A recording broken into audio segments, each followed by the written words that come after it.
दोस्तों, मेरा YouTube channel teaching for mathematics solutions में आपका पुनः स्वागत है। दोस्तों, अभी मैं लेकर आया हूँ कोऑर्डिनेट ज्योमेट्री, जो हमारा एक चैप्टर है मैथमेटिक्स में। कोऑर्डिनेट ज्योमेट्री चैप्टर का नाम है coordinate geometry. Coordinate geometry, geometry के माध्यम से ज्योमेट्री को हम कोऑर्डिनेट अलजेब्रिक माध्यम से पढ़ते हैं, तो उस चैप्टर का नाम होता है हमारा कोऑर्डिनेट ज्योमेट्री। ठीक है। कोऑर्डिनेट का मतलब क्या है? कोऑर्डिनेट का मतलब है किसी भी पॉइंट को जैसे मान लो कि ये हमारा ग्राफ है, ये एक्स एक्सिस, ये वाई एक्सिस। मान लो कि ये पॉइंट है, जिस किसी भी पॉइंट को सूचित करने का मतलब किसी भी पॉइंट को डिनोट करने का डिनोट करते हैं। मान लो कि ये पॉइंट है, अगर हम इस ग्राफ पे लें एक्स एक्सिस को वाई एक्सिस में, अगर इसको एक्स एक्सिस में ये 1 होगा, ये 2 होगा, ये 3, ये 4, ये 5, ये ग्राफ पेपर होगा, देखा होगा सभी लोगों ने, 8, 9 इस तरह से, फिर 1, 2, 3, 4। तो ये जो पॉइंट है, इस पॉइंट पे जो हमारा एक्स एक्सिस और वाई एक्सिस का कितना वैल्यू है, अगर हम इसको यहाँ डाउन कर दें तो ये लगभग 4 और 5 के बीच में है, तो 4.5 हुआ ये। और वाई एक्सिस में कितने के सामने है? तो ये 3 के सामने है। तो सबसे पहले एक्स एक्सिस में कितने के सामने है? 4.5 यानी कि 4.5। एंड वाई एक्सिस में कितने के सामने है? 3 के सामने है, तो 3। यानी कि ये जो पॉइंट है, इस पॉइंट को हम P मान लें, तो इस P का डिनोशन, इस P को हम डिनोट करेंगे 4.5, 3। इसका मतलब है कि x एक्सिस पे 4.5 के सामने है एंड y एक्सिस पे 3 के सामने है।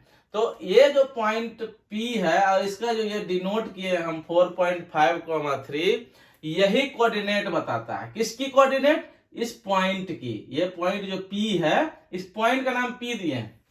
इस पॉइंट की कोऑर्डिनेट 4.5, 3 है। 4.5 जो पहले लिखाएगा वो एक्स एक्सिस का वैल्यू होगा, और जो बाद में लिखाएगा वो वाई एक्सिस का वैल्यू होगा। ठीक है दोस्तों, तो ये कोऑर्डिनेट है। तो कोऑर्डिनेट ज्योमेट्री मतलब ज्योमेट्री को हम कोऑर्डिनेशन के माध्यम से पढ़ेंगे, अलग अलग पॉइंट का कोऑर्डिनेट करके हम उसको पढ़ेंगे। ठीक है। तो ये हमारा प्लेन सरफेस में हम कार्टेशियन निकालते हैं। इसमें हम अभी X axis and Y axis लेते हैं। ठीक है। इसमें हम अभी जो कोऑर्डिनेट में हम पढ़ने जा रहे हैं, सबसे पहला फार्मूला हमारा है डिस्टेंस फार्मूला। डिस्टेंस फार्मूला का मतलब है कि कोई डिस्टेंस निकालना। कोई दो पॉइंट होगा, मान लो कि ये पॉइंट ए है और मान लो कि ये पॉइंट बी है। ए से बी तक की जो डिस्टेंस है, इस डिस्टेंस को निकालने की क्या फार्मूला है?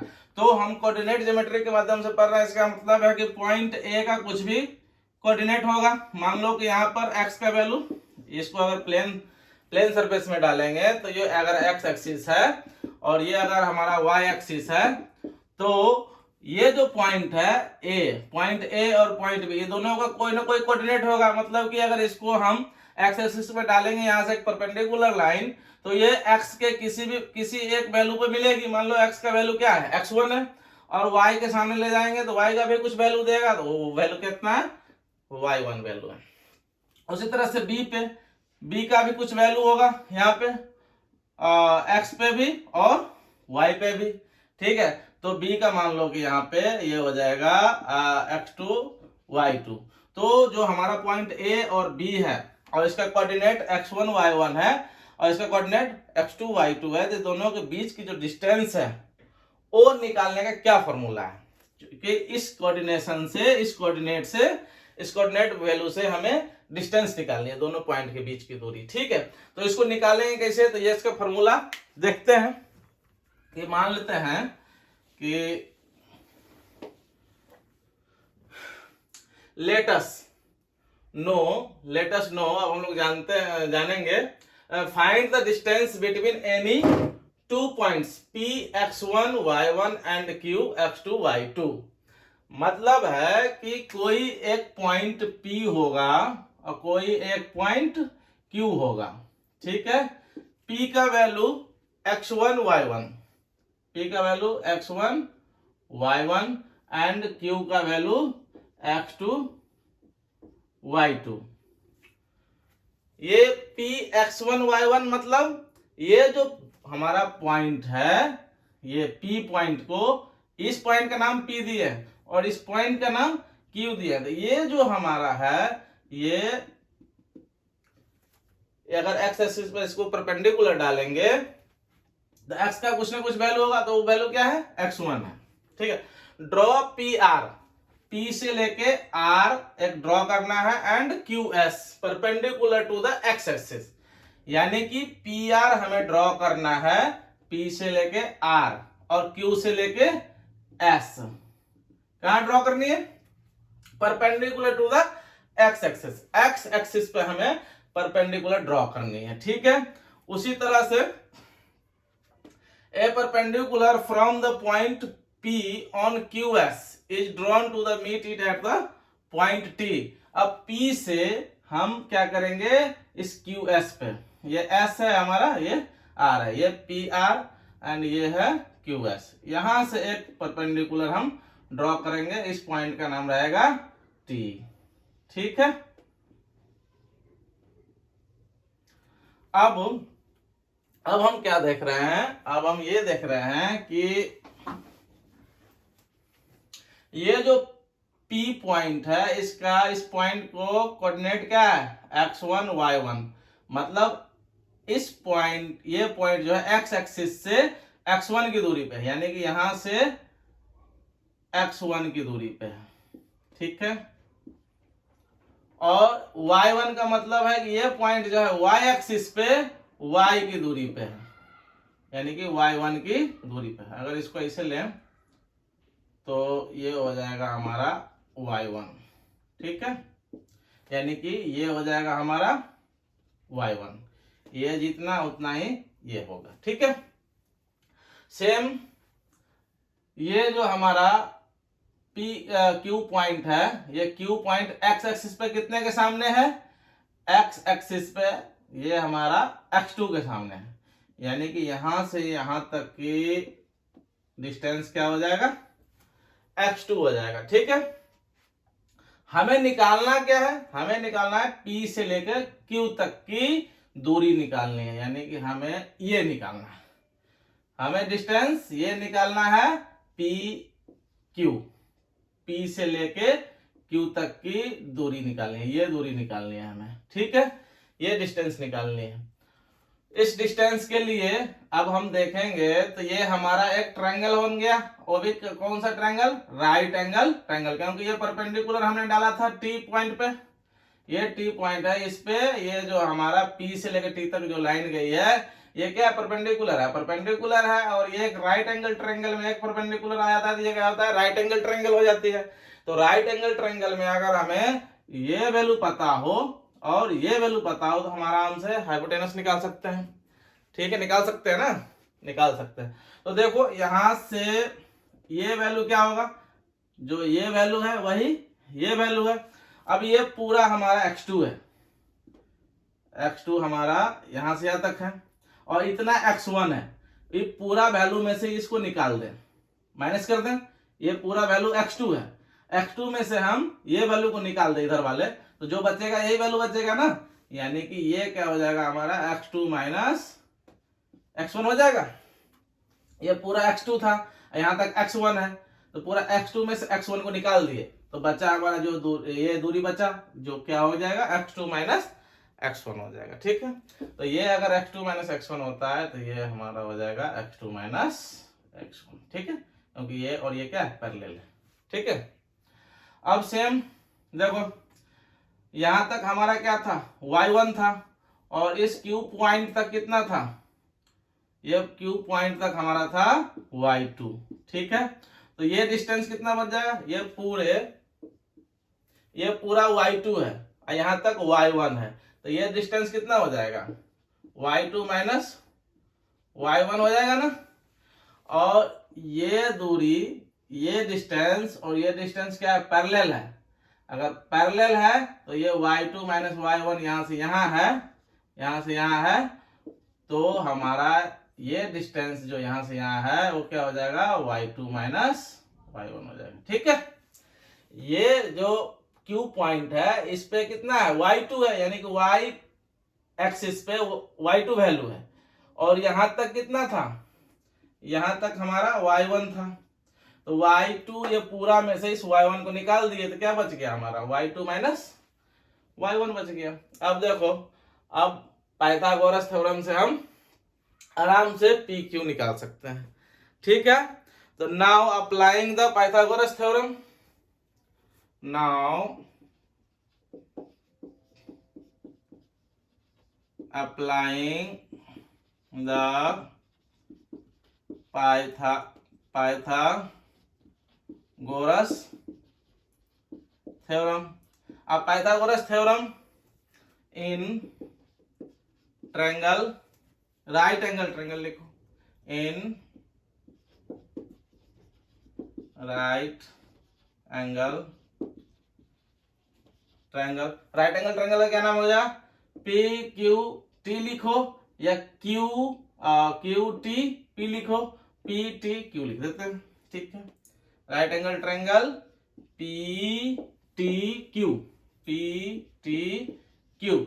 PTQ में हमें क्या निकालना है, P से लेकर Q तक की डिस्टेंस निकालनी है, दूरी निकालनी है, यानी कि हमें निकालनी है PQ। तो PQ का स्क्वायर क्या हो जाएगा, PQ का स्क्वायर हमारा हो जाएगा, हाइपोटेनस का स्क्वायर क्या होता है, परपेंडिकुलर का स्क्वायर प्लस बेस का स्क्वायर, ये होता है ना। तो ये परपेंडिकुलर हमारा, देखो परपेंडिकुलर ये है Q से लेके T तक है, तो ये हो जाएगा हमारा QT का स्क्वायर प्लस बेस क्या हो जाएगा, PT का स्क्वायर, बेस हो जाएगा PT का स्क्वायर। ठीक है, वैल्यू रखो, PQ तक निकालना ही है मुझे, P से लेकर Q तक तो निकालना ही है, तो ये हो जाएगा PQ का square equal to QT, Q से लेकर T तक। ये QT का क्या मतलब है, Q से लेकर T तक की दूरी, तो Q से T तक की दूरी क्या है, y2 माइनस y1 है, तो y2 माइनस y1 का square plus PT means P से लेकर T तक की दूरी, P से लेकर T तक की दूरी क्या है, x2 minus x1, x2 minus x1 हो गया, इसका स्क्वायर। अब हमें PQ का वैल्यू निकालनी है, इसे स्क्वायर को हटाना है, इधर से स्क्वायर हटेगा, एक साइड से दूसरी साइड जाके क्या करता है, स्क्वायर रूट करता है ना, तो ये हो जाएगा, इसलिए देयरफॉर PQ इक्वल टू क्या हो जाएगा, अंडर रूट x2, इसको पहले लिख देते हैं, x2 माइनस x1 का square plus y2 minus y1 का स्क्वायर। ये हमारा हो गया PQ की वैल्यू, PQ जो हमें निकालना था। ठीक है दोस्तों, तो ये हमारा क्या हो गया, यही डिस्टेंस फॉर्मूला के नाम से जाना जाता है, विच इज, इसको लिख देंगे, विच इज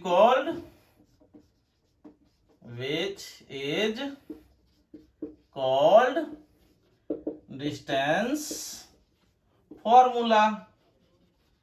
ठीक है, यही हमारा क्या है, डिस्टेंस फॉर्मूला है, तो हम नीचे लिख देंगे, distance equal to distance between A and B या P एंड Q। ठीक है, तो यहाँ पे PQ में लिख दो, अभी PQ लेकर चले थे ना, तो यहाँ लिख दो distance between PQ equal to root under x2 minus x1 का square plus y2 minus y1 का स्क्वायर। यही हमारा हो गया डिस्टेंस फॉर्मूला। कहीं भी किसी दो पॉइंट के बीच की डिस्टेंस पूछे तो इस फॉर्मूला की हेल्प से हम इसकी वैल्यू निकाल सकते हैं। अब हम एग्जांपल भी ले सकते हैं। ठीक है, तो ये समझ में आ गया होगा। ठीक है, नहीं समझ में आया तो मैं एक बार रिपीट कर देता हूं। देखो, हमें निकालना है ये डिस्टेंस फॉर्मूला। डिस्टेंस फॉर्मूला में क्या होता है, डिस्टेंस निकालना होगा। क्योंकि हम कोऑर्डिनेट ज्योमेट्री पढ़ रहे हैं तो कोई दो पॉइंट का कोऑर्डिनेट दे रखा होगा, मतलब P और Q दो पॉइंट है, इन दोनों पॉइंट के बीच हमें डिस्टेंस निकालना है, तो P का कोऑर्डिनेट x1 y1 और Q का कोऑर्डिनेट x2 y2। ठीक है, तो x1 y1 का क्या मतलब है? x1 y1 का मतलब है जो x1 है ये x एक्सिस पे, इस पॉइंट से अगर हम कोई परपेंडिकुलर लाइन डालें तो जो x एक्सिस पे जहां पे मिलेगा वहां पे x एक्सिस की वैल्यू क्या है, वहां पर x एक्सिस पे वैल्यू क्या है, जो वैल्यू है वो x1 है। और इसी में अगर y एक्सिस ऊपर की तरफ चले इस पॉइंट तक तो y एक्सिस पे कितनी वैल्यू आएगी, तो y1 है, मींस कुछ ना कुछ होगा। ठीक है, तो ये वैल्यू p x1 y1 और q x2 y2 दोनों के बीच की डिस्टेंस निकालनी है।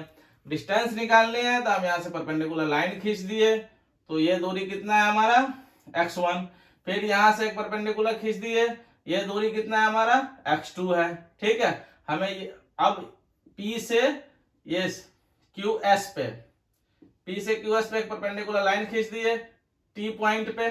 ठीक है, अब ये देखते हैं हमारा बन गया PTQ, राइट एंगल ट्रायंगल बन गया। राइट एंगल ट्रायंगल आप देखो ये x2 था और ये x1 था, x2 में से x1 को निकाल दिए तो ये बच गया, ये डिस्टेंस बच गया ना, यानी कि ये जो होगा वो x2 माइनस x1 हो जाएगा। ये और ये सेम होगा क्योंकि ये दोनों क्या है, पैरेलल है, सेम। अब ये दूरी देखो, ये डिस्टेंस हमारा कितना है y1 है और ये पूरा क्या है, ये पूरा हमारा y2 है। तो y2 ये पूरे डिस्टेंस में से इस डिस्टेंस को निकाल दो, यानी कि y2 में से y1 को निकाल दो, तो ये क्या बच जाएगा हमारा, ये डिस्टेंस बच जाएगा ना। ये पूरा में से इसको निकाल रहे हैं, इसको काट दिए तो क्या बचेगा, यही बचेगा ना। तो पूरा में से इस पूरा में से इसको काटना का मतलब है ये पूरा का वैल्यू में से इस वैल्यू को निकाल दो, मतलब माइनस कर दो।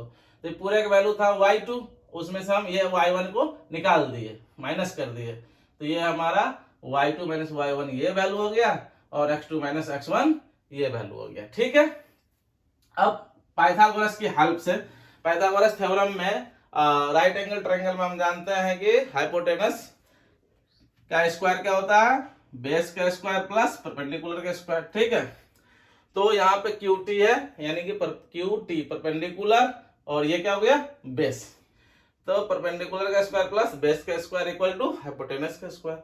अब हमने QT का वैल्यू रख दिया y2 माइनस y1, Q से लेकर T तक की वैल्यू क्या है y2 माइनस y1, तो y2 माइनस y1 का whole square plus x2 minus x1, ये हमने PT का वैल्यू रख दिया, P से लेकर T तक की दूरी क्या था x2 माइनस x1, तो x1 माइनस x2 का होल स्क्वायर।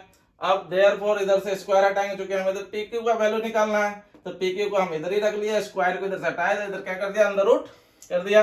हाँ, अब यहाँ पे एक विशेष ध्यान देने वाली बात है कि जो रूट की वैल्यू होती है वो प्लस माइनस में होती है।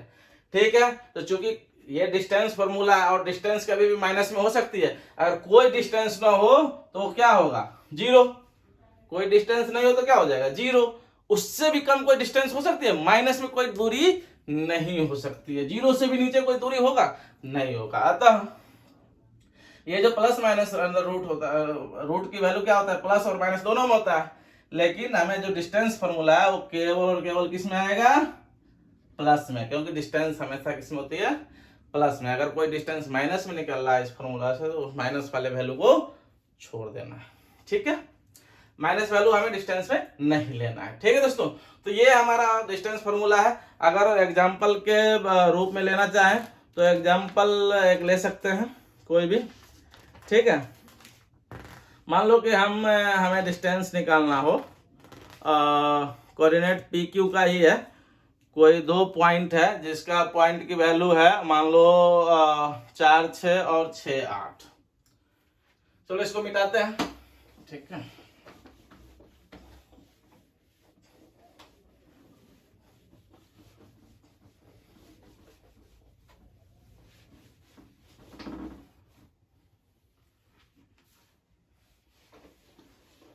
इसको मिटा दिए। हमें दो पॉइंट मान लो कि P का कोऑर्डिनेट है 4 and 6। ठीक है, एंड Q का हमारा जो कोऑर्डिनेट है 6 and 8 है, 6 and 8। तो इन दोनों की बीच की ये जो पॉइंट P और Q है, कोई दो पॉइंट होगा जिसके बीच की डिस्टेंस निकालनी है। ठीक है, तो इसको ऐसे लिखा जाता है, find the distance between P and Q। ठीक है, तो P और Q कोई डिस्टेंस हमारा होगा, P ये हो जाएगा 4 6 और Q कोई होगा हमारा कितना 6 एंड 8। ठीक है, इसका हमें क्या निकालना है, और ठीक जिस तरह से हमने फार्मूला निकाला है ठीक उस तरह से अगर हम बना के देखें, उस तरह से बनाने की जरूरत नहीं, फार्मूला हम निकाल ही चुके हैं ना, डायरेक्ट फार्मूला पर बैठा दो। तो हमें क्या करना है, बीच की डिस्टेंस निकालनी है। ठीक है, यहां से यहां तक की, तो हम क्या जानते हैं डिस्टेंस फार्मूला, डिस्टेंस फार्मूला से direct P Q equal to क्या हो जाएगा, under root x2 minus x1 का square plus y2 minus y1 का स्क्वायर, यही होगा। ठीक है, स्क्वायर थोड़ा ठीक से लिख लो। ठीक है भैया, अब देखो हमें वैल्यू बैठाना है x2 माइनस x1। अब हम ये सोच सकते हैं कि किसको x1 माने और किसको x2 माने, तो P और Q में किसी को भी x1 x2 मान लेंगे।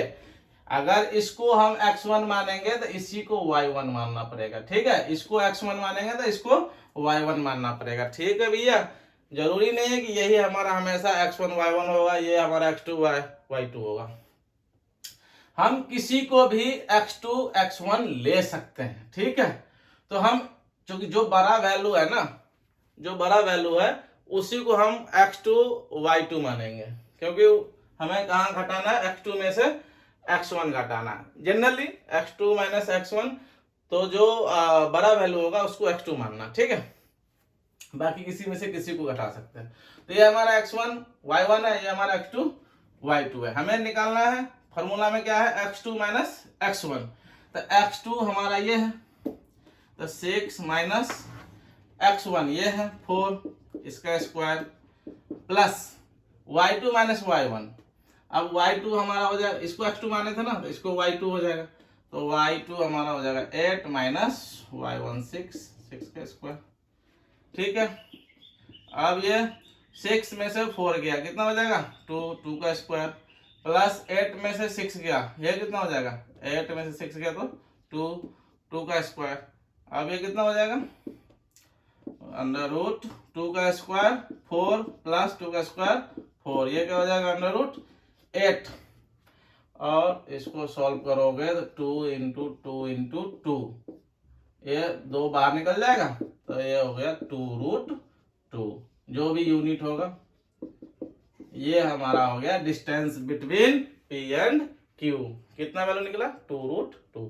इस तरह से हम डिस्टेंस फार्मूला के हेल्प से डिस्टेंस निकाल सकते हैं। तो ये हमारा रहा दोस्तों, ये इंट्रोडक्शन था एक्सरसाइज, जो पहला एक्सरसाइज है कोऑर्डिनेट ज्योमेट्री का उसका। ठीक है, अब डिस्टेंस फार्मूला पे ही बेस्ट जो भी क्वेश्चंस होंगे आगे एक्सरसाइज में देखेंगे। ठीक है दोस्तों, अगर समझना हो बढ़िया से तो आप जो है इस वीडियो को 1-2 बार सबसे पहले देख लें, जो हमारा डिस्टेंस फार्मूला है निकालने का तरीका उसको देख ले, तो आपको बेसिक जो है ना वो चीज समझ में आ जाएगा। तो नेक्स्ट एक्सरसाइज बनाएंगे उसमें सारे यूज इसी फार्मूला का हमें यूज करते हुए आगे सारे काम करने हैं, एक्सरसाइज जो नेक्स्ट आने वाला है उसमें। ठीक है, तो दोस्तों अगर हमारा वीडियो आपको अच्छा लगता है तो हमारे वीडियो को लाइक करें, सब्सक्राइब करें, कमेंट करें और अपने दोस्तों के साथ शेयर भी करें। ठीक है दोस्तों, तो मिलते हैं अगले नेक्स्ट वीडियो में, तब तक के लिए धन्यवाद, थैंक यू।